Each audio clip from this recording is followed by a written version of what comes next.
সমস্যায় প্লাস্টিক সার্জারির ভূমিকা। শুরুতেই এই বিষয়টি জানতে চাচ্ছি যে স্তনের বিভিন্ন সমস্যায় প্লাস্টিক সার্জারি কি ভূমিকা রাখে। ধন্যবাদ আপনাকে, ধন্যবাদ বিআরবিকে আমাকে আমন্ত্রণ করার জন্য। আসলে আমাদের শরীরে যে কোনো অঙ্গ আমরা যদি চিন্তা করি, সব কিছু একটা সিমেট্রি আছে।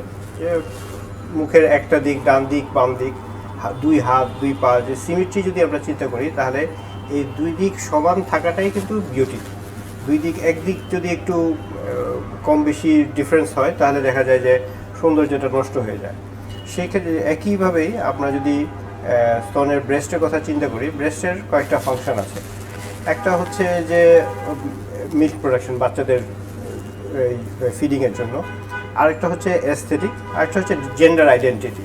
হ্যাঁ, জেন্ডার আইডেন্টি। তাহলে এই তিনটার দিকে চিন্তা করে, তাহলে একটা ফাংশন হচ্ছে মিল্ক প্রোডাকশন, সেকেন্ড হচ্ছে অ্যাস্থেটিক দিক। অ্যাস্থেটিক দিকের মতো সিমেট্রিটা খুব ইম্পর্টেন্ট, দুই দিকের ব্রেস্ট সমান আছে কিনা, এবং এই অঙ্গের মধ্যেও বিভিন্ন রকম প্যাথোলজি হতে পারে, সমস্যা হতে পারে, ইনফেকশন হতে পারে, টিউমার হতে পারে, ক্যান্সার হতে পারে, বিভিন্ন রকম সমস্যা। তো এই সমস্যাগুলো সমাধানের জন্য আসলে এই প্লাস্টিক সার্জারির সাথে এটার সম্পর্ক হচ্ছে। প্লাস্টিক সার্জারি এমন একটা মানে বিষয়, যেটা হচ্ছে শরীরের বিভিন্ন অঙ্গ, ওটাকে শেপ সুন্দর করে দেওয়া, এর ফাংশন ঠিক রেখে তার শেপ, অ্যাস্থেটিকটা ঠিক রাখা, এটাই হচ্ছে প্লাস্টিক সার্জারির মূল প্রিন্সিপাল।